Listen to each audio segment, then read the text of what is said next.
الحمد لله وحده والصلاة والسلام على من لا نبي بعده أما بعد فأعوذ بالله من الشيطان الرجيم بسم الله الرحمن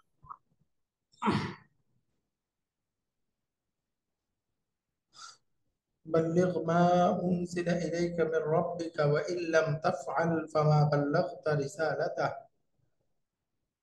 والله يعصمك من الناس صدق الله العظيم وقال النبي عليه الصلاة والسلام بلغوا عني ولو آية كما قال النبي عليه الصلاة والسلام আলহামদুলিল্লাহ আমরা 9 নম্বর বইটা পড়তেছি। 9 নম্বর বইয়ের আমরা 22 নম্বর লেসনটা পড়তেছি, সম্ভবত 22 নম্বর নাকি 21 নম্বর। 22 এটা 22 22 الدرس الثاني والعشرون গ্রামার পার্ট পড়ে এক্সারসাইজ আমরা পড়ছিলাম। আজকে আমরা 10 নম্বর এক্সারসাইজ থেকে পড়ার কথা। 10 নম্বর এক্সারসাইজটা বলতেছে মান ইব্রাহিমু হাদা।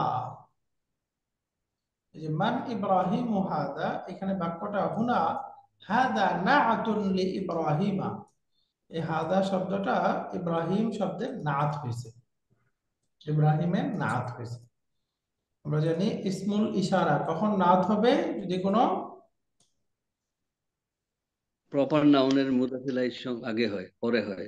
যদি প্রপার নাউন এর পরে হয়, ইসমুল ইশারাটা যদি কোনো প্রপার নাউনের পরে হয়,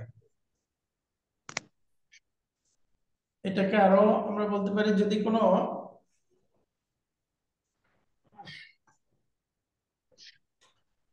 আল যুক্ত শব্দের পরে হয়।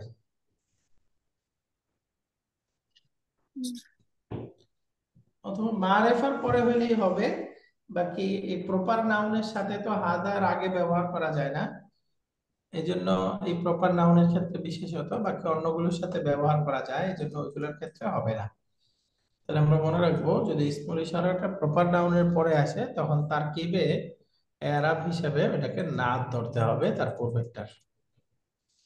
যেমন ইয়াকুনু ইসমুল ইশারাতি নাআতান, ইসমুল ইশারাটা নাত হবে ইযা ওয়াকা বা'দাল আলাম, যদি সেটা আলাম বা প্রপার নাউনের পরে আসে, আবিল মুআররাফি বিল ইদাফাতি, অথবা মুদাফ ইলাল মা'রিফা, যেটা ইজাফাতের মাধ্যমে মারেফা হয়ে আছে সেই শব্দের পরেও যদি আসে তাহলে হবে।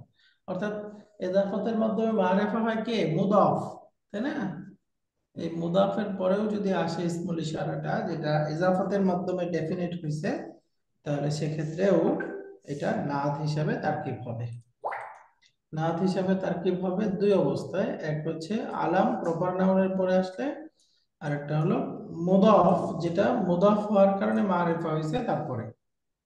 যেমন মান হামিদুন হাদা, এই হাদাটা নাত কারণ প্রপার নাউনের পরে আসছে। আরিনি সাআতাকা হাদিহি, এই যে সাআতাকা হাদি, হাদিহি সাআতুকা, এটা বললে জুমলা ইসমিয়া হয়ে যায়, তাই না? মুবতাদা খবর হয়ে যায়।